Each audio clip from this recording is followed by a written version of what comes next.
Patris et Filii et Spiritus Sancti. Amen. Ave Maria, gratia plena Dominus tecum, benedicta tui mulieribus et benedictus fructus ventris tui, Iesus. Sancta Maria, Mater Dei, ora pro nobis peccatoribus, nunc et in hora mortis nostre. Amen. In nomine Patris et Filii et Spiritus Sancti. Amen. Bien, voy directo a los textos del Magisterio. Papa Pío VII, encíclica, disculpen, encíclica Dius Satis, número 6. A partir de estos eventos, los hombres deben darse cuenta de que todos los intentos de derribar la casa de Dios son en vano, porque esta es la iglesia fundada sobre Pedro, roca, no solo en nombre, sino en verdad. Contra esto las puertas del infierno no prevalecerán. Mateo 16, 18. Porque está fundado sobre una roca. Mateo 7, 25, Lucas 6, 48. Nunca ha habido un enemigo de la religión cristiana que no estuviera simultáneamente en una guerra perversa con la sede de Pedro, ya que mientras esta sede permaneciera fuerte, la supervivencia de la religión cristiana estaba asegurada. Como San Ireneo proclama abiertamente a todos, por orden y sucesión de los romanos pontífices, ha llegado hasta nosotros la tradición de los apóstoles en la Iglesia y el anuncio de la verdad.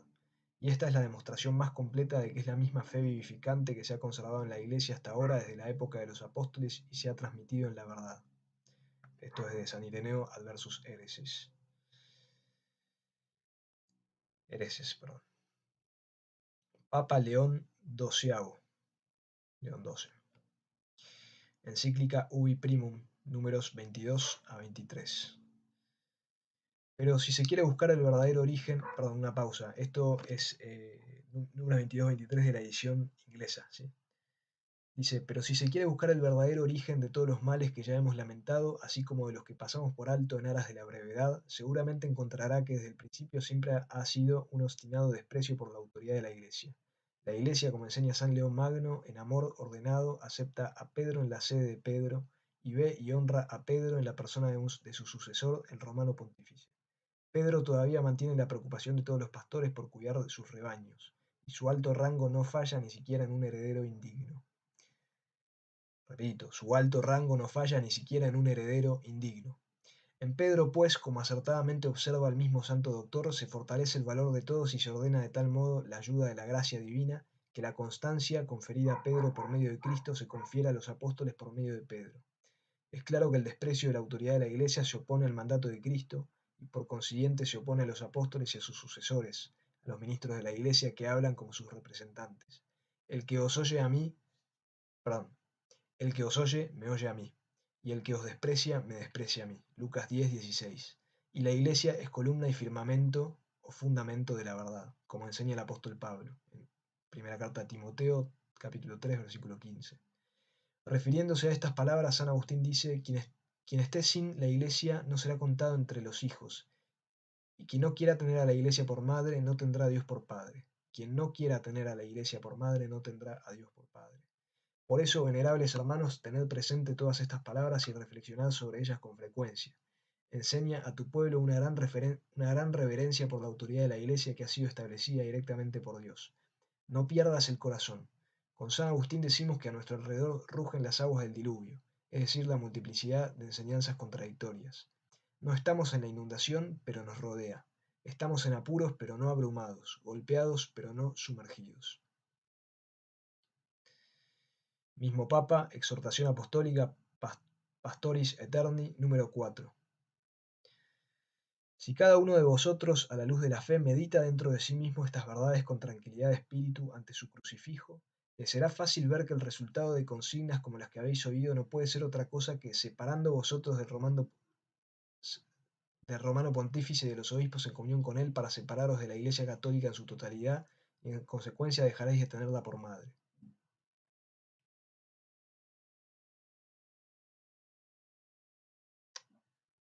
Repito, porque no fue claro. Separándose ustedes del romano pontífice y de los obispos en comunión con él, para separándose de la Iglesia Católica en su totalidad, en consecuencia dejaréis de tenerla por madre. Porque ¿cómo podría ser la Iglesia vuestra madre si vuestros padres no son los pastores de la Iglesia, es decir, los obispos? ¿Y cómo podéis jactaros del título de católicos si separados del centro de la catolicidad, es decir, de esta sede apostólica y santa y del soberano pontífice, en quien Dios ha puesto la fuente de la unidad, rompéis con la unidad católica. La Iglesia Católica es una, no está rota ni dividida. Por lo tanto, vuestra secta, llamada Petite Église, no puede en ningún sentido pertenecer a la Iglesia Católica. Papa Gregorio XVI, encíclica Quo Graviora número 10. La Iglesia es la columna y el fundamento de la verdad, toda la cual es enseñada por el Espíritu Santo. Debe la Iglesia, atención a esto, debe la Iglesia poder ordenar, ceder o permitir aquellas cosas que tienden a la destrucción de las almas y a la deshonra y detrimento del sacramento instituido por Cristo.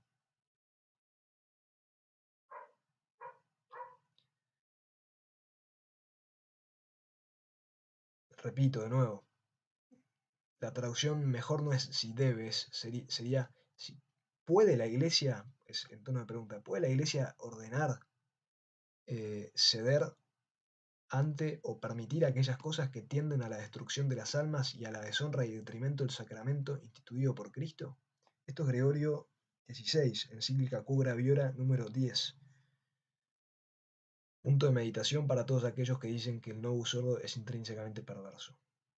Bien. Lo siguiente es del mismo Papa, ya les digo, es en la encíclica Commissum Divinitus, número 10, o Divinitus, no sé cómo se pronuncia.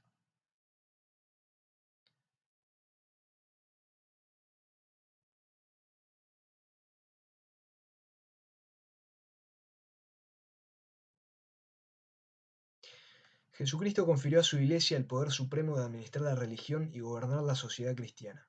Esto no está sujeto a la autoridad civil. En su carta a los Efesios el apóstol enseña que Cristo estableció este poder eclesiástico en beneficio de la unidad. ¿Y qué es esta unidad si no se pone a cargo de toda la Iglesia una sola persona que la protege y une a todos sus miembros en la única profesión de fe y los une en el único vínculo de amor y comunión?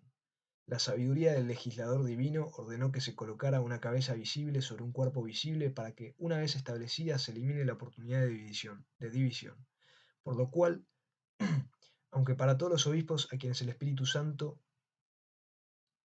puso como señores de la Iglesia de Dios, hay una dignidad común y en materia de rango hay sin embargo igual poder, no hay el mismo rango en la jerarquía para todos y no todos tienen la misma extensión de jurisdicción. Usando las palabras de San León Magno, entre los santos apóstoles había semejanza de honor pero distinción de poder. Siendo la elección de todos igual, se daba a uno solo la preeminencia entre los demás, porque el Señor quiso que el sacramento del deber evangélico perteneciera al oficio de los apóstoles. Así lo colocó principalmente en San Pedro, la cabeza de todos los apóstoles. Él le concedió esto a Pedro solo entre todos los apóstoles, cuando le prometió las llaves del reino de los cielos y le confió la obligación de apacentar las ovejas y los corderos del Señor y el deber de fortalecer a sus hermanos. Él quería que esto se extendiera a los sucesores de Pedro, a quienes él colocó sobre la Iglesia con igual derecho. Esta ha sido siempre la opinión firme y unida de todos los católicos. Es dogma de la Iglesia que el Papa, el sucesor de San Pedro, posee no solo primacía de honor, sino también primacía de autoridad y jurisdicción sobre toda la Iglesia. En consecuencia, los obispos están sujetos a él. Papa Pío IX. Esta consideración aclara también el gran error de aquellos otros que se aventuran audazmente a explicar e interpretar las palabras de Dios con su propio juicio, abusando de la razón y opinando que estas palabras son como una obra humana. Dios mismo ha establecido una autoridad viva para esclarecer y enseñar el verdadero y legítimo significado de su revelación celestial. Esta autoridad juzga infaliblemente todas las disputas que conciernen a cuestiones de fe y moral, para que los fieles no sean arremolinados por todo viento de doctrina que brota de la maldad de los hombres al abarcar el error. Y esta autoridad viviente e infalible está activa solamente en aquella iglesia que fue edificada por Cristo el Señor sobre Pedro, la cabeza de toda la iglesia, líder y apóstol, líder y pastor, cuya fe él prometió que nunca fallaría. Esta iglesia ha tenido una línea ininterrumpida de sucesión desde el mismo Pedro. Estos legítimos pontífices son los herederos y defensores de la misma enseñanza, rango, oficio y potestad. Y la iglesia es donde está Pedro. Y Pedro habla en el romano pontífice, viviendo en todo momento en sus sucesores y haciendo juicio proporcionando la verdad de la fe a quienes la buscan. Las palabras divinas significan pues lo que tiene y ha tenido esta sede romana del bienaventurado Pedro. Lo que mantiene, y ha mantenido esta sede romana del bienaventurado Pedro.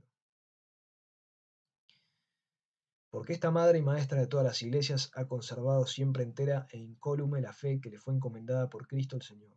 Además, la ha enseñado a los fieles, mostrando a todos los hombres la verdad y el camino de la salvación. Dado que todo el sacerdocio se origina en esta iglesia, toda la sustancia de la religión cristiana reside también allí. La dirección de la sede apostólica siempre ha sido activa y por tanto, debido a su autoridad preeminente, toda la iglesia debe estar de acuerdo con ella. Los fieles que viven en cada lugar constituyen la iglesia entera. Quien no se reúne con esta iglesia se desparrama. Esto es la encíclica Qui Pluribus, números 10 y 11. A continuación, encíclica Nostis et Noviscum, números 16 y 17. Todos los que defiendan la fe procuren inculcar profundamente en vuestro pueblo fiel las virtudes de la piedad, la veneración y el respeto a esta suprema sede de Pedro. Recuerden los fieles que Pedro, príncipe de los apóstoles, vive aquí y gobierna en sus sucesores, y que su oficio no falla ni siquiera en un heredero indigno. Recuerden que Cristo el Señor puso el fundamento inexpugnable de su iglesia sobre esta sede de Pedro, Mateo 16, 18, y le dio al mismo Pedro las llaves del reino de los cielos, Mateo 16, 19. Entonces Cristo oró para que su fe no decayera y mandó a Pedro que fortaleciera a sus hermanos en la fe. Lucas 22, 32. En consecuencia, el sucesor de Pedro, el romano pontífice, tiene un primado sobre todo el mundo y es el verdadero vicario de Cristo, cabeza de toda la iglesia y padre y maestro de todos los cristianos. De hecho, una manera simple de mantener a los hombres profesando la verdad católica es mantener su comunión y obediencia al romano pontífice, porque es imposible que un hombre rechace alguna porción de la fe católica sin abandonar la autoridad de la iglesia romana. En esta autoridad vive el inalterable oficio de enseñar de esta fe. Fue instituida por el Divino Redentor y en consecuencia se ha conservado siempre la tradición de los apóstoles. Así que ha sido una característica común tanto de los herejes antiguos como de los protestantes más recientes, cuya desunión en todos sus otros principios es tan grande, atacar la autoridad de la sede apostólica. Pero nunca en ningún momento pudieron, por ningún artificio o esfuerzo, hacer tolerar a esta sede ni uno solo de sus errores. Bien, lo siguiente, veamos de dónde es de la encíclica Intermúltiples, seguimos con el mismo Papa, números 1 a 7, o 1 y 7, no queda claro. El Papa es Pío IX, ¿sí? Pío IX. Dice, esta cátedra de Pedro es el centro de la verdad y de la unidad católicas, es decir, la cabeza, madre y maestra de todas las iglesias a las que se debe todo honor, a la que se debe todo honor y obediencia. Cada iglesia debe estar de acuerdo con él debido a su mayor preeminencia, es decir, aquellas personas que son fieles en todos los aspectos. Ahora bien, sabéis que los enemigos más mortíferos de la religión católica han hecho siempre una guerra feroz, pero sin éxito contra esta cátedra. No ignoran en modo alguno que la religión misma nunca puede tambalearse y caer mientras esta cátedra permanezca intacta. La cátedra que descansa sobre la roca que las orgullosas puertas del infierno no pueden derribar y en la que está toda la perfecta solidez de la religión cristiana.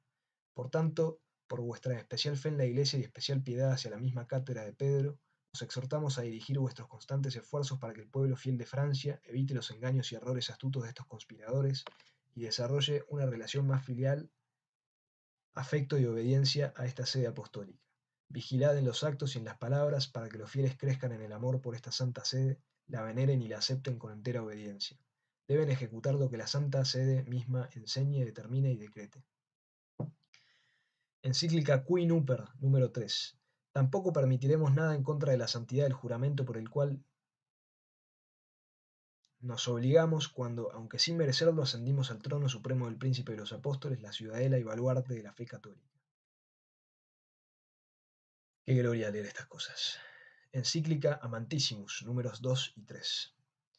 Para conservar para siempre en su iglesia la unidad y la doctrina de esta fe, Cristo escogió a uno de sus apóstoles, Pedro, a quien nombró príncipe de sus apóstoles, su vicario en la tierra y fundamento inexpugnable y cabeza de su iglesia. Superando a todos los demás con toda dignidad de autoridad, poder y jurisdicción extraordinarios, debía apacentar el rebaño del Señor, fortalecer a sus hermanos, gobernar la iglesia universal. Cristo no solo deseó que su iglesia permaneciera una e inmaculada hasta el fin del mundo y que su unidad en la fe, doctrina y forma de gobierno permaneciera inviolada, también quiso que la plenitud de la dignidad, potestad y jurisdicción, integridad y estabilidad de la fe dada a Pedro sea transmitida íntegramente a los romanos pontífices, sucesores de este mismo Pedro, que han sido puestos en esta cátedra de Pedro en Roma, a quien ha sido divinamente encomendado el supremo cuidado, ya a quien ha sido divinamente encomendado el supremo cuidado de todo el rebaño del Señor y el supremo gobierno de la Iglesia universal. Perdón. Y a quien ha sido divinamente encomendado el supremo cuidado de todo el rebaño del Señor y el supremo gobierno de la Iglesia universal. Hay otras casi innumerables pruebas extraídas de los más fidedignos testigos que clara y abiertamente atestiguan con gran fe, exactitud, respeto y obediencia que todo el que quiera pertenecer a la verdadera y única Iglesia de Cristo debe honrar y obedecer a esta sede apostólica y romano pontificia. Carta apostólica Tuvas Libenter, Denzinger 1684. No basta que los eruditos católicos acepten y reverencien los dichos dogmas de la Iglesia, sino que también es necesario que se sujeten a las decisiones relativas a la doctrina que son emitidas por las congregaciones pontificias, y también a aquellas formas de doctrina que son tenidas por el común y constante consentimiento de los católicos como verdades y conclusiones teológicas, tan ciertas que las opiniones opuestas a estas mismas formas de doctrina, aunque no pueden llamarse heréticas, sin embargo merecen alguna censura teológica. Encíclica Quanta Cura número 5. Tampoco podemos pasar por alto la audacia de quienes, no soportando la sana doctrina, pretenden que sin pecado y sin sacrificio alguno de la profesión católica, se puede negar el asentimiento y la obediencia a los juicios y decretos de la sede apostólica, cuyo objeto es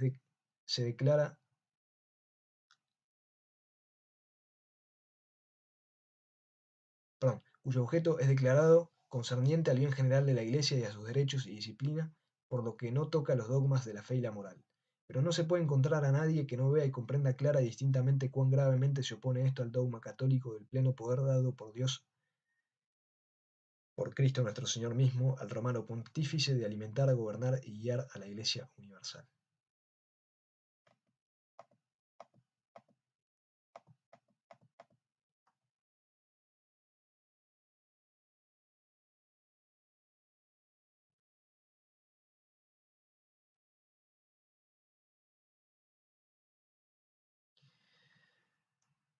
Y lo último, del Concilio Vaticano I, Constitución Dogmática, Pastor Eternus, capítulo 3, dice: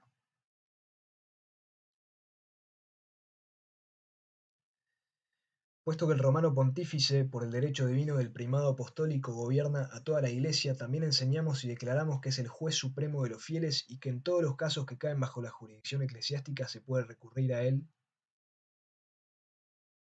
a su juicio. La sentencia de la sede apostólica, sobre la cual no hay autoridad superior, no está sujeta a revisión por nadie, ni nadie puede legalmente dictar sentencia sobre ella. Y así se desvían del camino genuino de la verdad quienes sostienen que es lícito apelar de los juicios de los pontífices romanos a un concilio ecuménico como si fuera una autoridad superior al pontífice romano.